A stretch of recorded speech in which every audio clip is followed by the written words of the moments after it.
사연자분이 이 사람한테 진심이 아니었던 이유가 전 사람에 대한 미련이 남아있는 상태에서 이 사람과의 관계를 덜컥 시작한 것 같은데 제가 제대로 이해한 게 맞나요? 네, 맞습니다. 정리됐다 생각했는데 미련이 남아있던 것 같습니다. 제가 최근에 자주 하는 얘기인데 대부분의 사람들한테 해당되는 얘기입니다. 애초에 한 사람도 벅찬 사람이 두 명과 관계를 유지하려고 하면 지금처럼 하나도 제대로 가지지 못하고 둘 다 나를 떠나가는 상황이 발생하거든요. 이 상황이 언제 가장 많이 발생하냐면 내가 누군가랑 헤어지고 이 사람에 대한 마음의 정리가 도저히 안 돼서 새 사람을 만나면 이 사람에 대한 마음이 정리가 되지 않을까? 라는 생각에 상대한테 그렇게 마음이 깊지도 않은 상태에서 새로운 관계를 시작할 때 이런 경우가 굉장히 많이 일어나거든요. 지금 제 입장에서는 사연자분 말고 상대방이 좀 많이 안타깝긴 합니다. 그렇게 길게 써주신 글이 아닌데도 불구하고 이 사람은 항상 우리 사연자분한테 진심이었던 게 느껴집니다. 그에 대한 결정적인 증거가 뭐냐면 보통은 있잖아요. 내가 누군가랑 만났는데 이 사람이 나 아직까지 전 사람에 대한 감정이 남아있어서 니랑 못 만나겠다, 마음 정리할 시간이 필요하다 라고 얘기를 하면 어떤 식으로 얘기를 하냐면 니는 나에 대한 마음이 진심도 아닌데 나를 만났나? 니 진짜 나쁜 새끼네. 이런 식으로 얘기를 해요. 어찌됐건 내 입장에서는 나에 대한 마음이 진심도 아닌데 상대방과의 관계를 정리하기 위해 나를 이용한 것 같은 느낌이 드니까 말이 곱게 안 나간다고요. 근데 지금 써주신 내용에는 그런 것들이 보이지 않아요. 오히려 그런 상황에서도 그래, 네 마음이 그렇다면 내가 네 마음을 조금 더 이해하고 기다려 볼 테니까 정리하고 와, 약간 이런 느낌으로 보이거든요. 그래서 결국 우리 사연자분은 전 사람과 만났는데 그 사람이 결혼한다는 소식을 전했다는 거잖아요. 두 분의 관계가 끝난 순간은요, 우리 사연자분이 전 사람을 만나러 나간 순간 정확하게 여긴 것 같습니다. 왜냐면 이때도 우리 사연자분은 이 사람만 괜찮다고 얘기하면 지금 제외하고 싶어 하시는 분을 언제든지 버릴 준비가 되어 있는 게 보여요. 글만 읽어도 이게 느껴지는데 사연자분을 만나고 계셨던 당사자분은 저보다 훨씬 적나라하게 느꼈으면 느꼈지 덜 느꼈을 것 같진 않아요. 근데 이게 무슨 말이에요? 그렇게 얘기 끝나고 그 친구한테 연락해서 솔직하게 얘기했고 아직은 마음이 정리될 시간이 필요하다고 하였습니다. 이 부분이 그 결혼한다는 전 사람에 대한 마음의 정리가 필요하다고 얘기를 한 거예요? 제 마음이 전 사람에 대한 정리도 안 된 것 같고 이 친구를 만나고 싶은데 마음이 불편하기만 하고 또 다시 만나면 제가 마음이 힘들다고 또 멀리하게 될까봐 애써 피했던 것 같습니다. 제가 이걸 여쭤본 이유가 뭐냐면 이 상황이 상대방한테는 너무 잔인한 상황이에요. 사연자분은 전 사람이 결혼을 한다라는 소식을 전했을 때 그 즉시 이 사람에 대한 마음을 접고 이 사람한테 갔어야 돼요. 사연자분이 이 사람과 잘 될 수 있는 마지막 기회는 이 순간밖에 없었어요. 그리고 상대방도 있잖아요. 사연자분이 전 사람을 만나러 간다고 했을 때 이 사람을 만나고 오면 나랑 만나든가 아니면 나와의 관계를 정리를 하든가 둘 중 하나를 확실하게 선택할 거라고 예상을 하고 있었을 것 같단 말이에요. 사연자분이 또 시간을 달라고 하니까 이 사람의 입장에서는 너무 잔인한 거죠. 스킨십도 하고 관계도 가졌지만 사귀지는 않으셨고 두 분의 관계가 어떤 사이냐고 물어보려고 하면 애써 모른 척하고 피해버리시고 지금까지도 말도 안 되는 상황을 이해하면서 계속 기다려줬는데 더 기다려달라고 하니까 이 사람의 입장에서는 지금과 같은 애매한 관계가 앞으로 얼마나 언제까지 유지될지 상상을 할 수가 없는 거죠.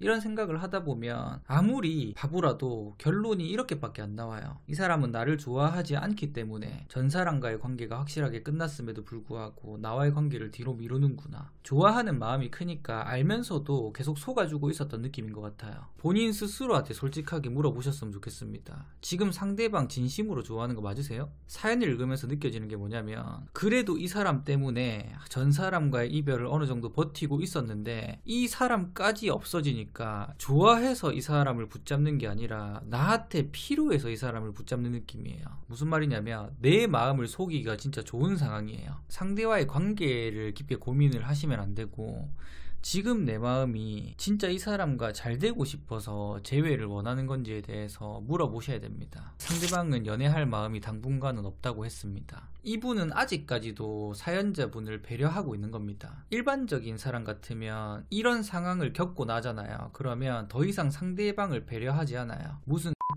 섞어가면서 할 말 다 하고 차단해도 이상하지 않을 상황이에요. 근데도 이 사람은 지금 당장 연애할 마음이 없다라고 얘기를 하고 있잖아요.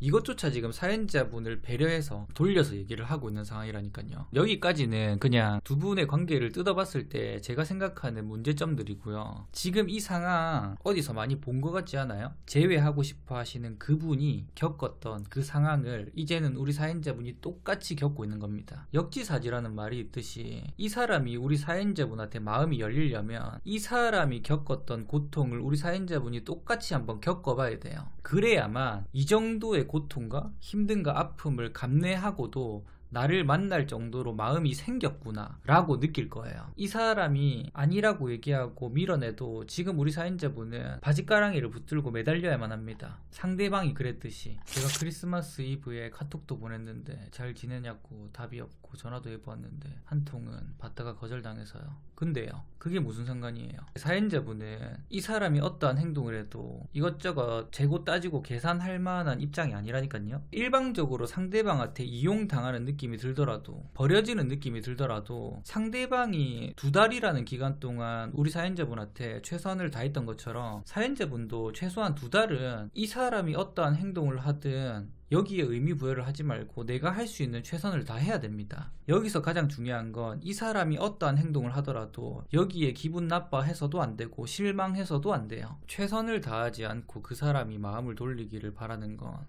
너무 이기적인 욕심이라고 생각을 합니다. 불편해하지 않을까 하는데 그래도 해봐야겠죠. 해야죠. 진지하게 고민을 하셔야 되는 게, 사연자분께서 2달 동안 이 사람이 했던 노력을 똑같이 하더라도 이 사람은 마음을 돌리지 않을 수도 있습니다. 이 결과에 대해서도 받아들일 수 있어야 됩니다. 왜냐면 상황이 비슷해 보이긴 하지만 다른 게 뭐냐면, 이 사람의 입장에서는 우리 사연자분이 이 사람을 찾을 때는 항상 마지막이었다니까요. 이 사람을 더 빨리 찾았을 수도 있는데 항상 우리 사연자분은 이 사람을 최후의 보루마냥 제일 뒤로 밀어놓고 할 거 다 한 다음에 더 이상 선택지가 없을 때 이 사람을 찾았기 때문에, 이 사람은 우리 사연자분과 연락을 한다거나 관계에 대해서 생각을 하면 항상 지울 수 없는 생각 중에 하나가, 또 필요할 때만 나를 찾다가 나보다 더 나은 선택지가 생기면 또 이 선택을 하지 않을까라는 생각이 당분간은 머릿속을 떠나지 않을 것 같습니다. 이 사람의 마음을 제가 한번 설명을 해볼게요. 이 사람이 우리 사연자분의 상황을 알고 우리 사연자분과 연인관계로 발전을 해야겠다라는 결정을 내렸을 때 어떤 마음이었을 것 같냐면, 머리로는 이 사람과의 관계를 놓지 않으면 나는 불행할 거야 라는 걸 알고 있으면서도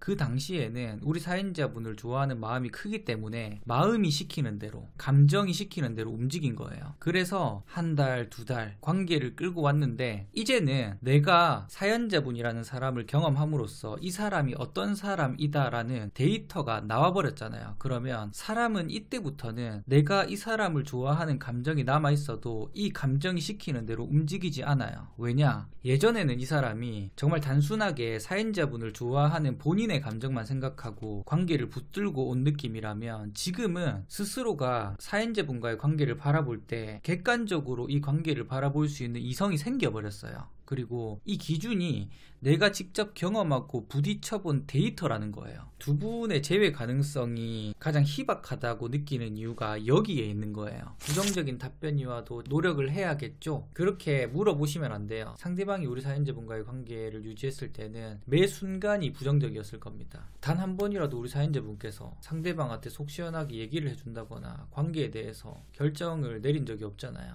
이 사람은 매 순간이 불안했고 매 순간이 부정적이었을 겁니다. 감당하세요. 어쩔 수 없다. 어찌됐건 우리 사연자분은 굉장히 괜찮은 사람을 옆에 두고도 이 사람의 가치를 몰라보고 본인 스스로 뻥 차버렸잖아요. 그리고 좋은 사람을 발로 뻥 찼을 때 그에 대한 리스크가 얼마나 생기는지 이제는 알고 계시잖아요. 그러면 행여나 이 사람과 잘 되지 않더라도, 행여나 이 사람과 재회를 하지 않더라도 나중에는 이와 비슷한 좋은 사람이 나타났을 때 지금과 같은 실수를 또 반복하지 않으실 거라고 생각을 합니다. 그래서 후회 없이 최선을 다해보셨으면 합니다. 지금 본인이 할 수 있는 최선을 다해봐야 다음에 이와 비슷한 상황이 생겼을 때 그때는 본인의 실수로 이 사람을 떠나게 만들지 않을 겁니다.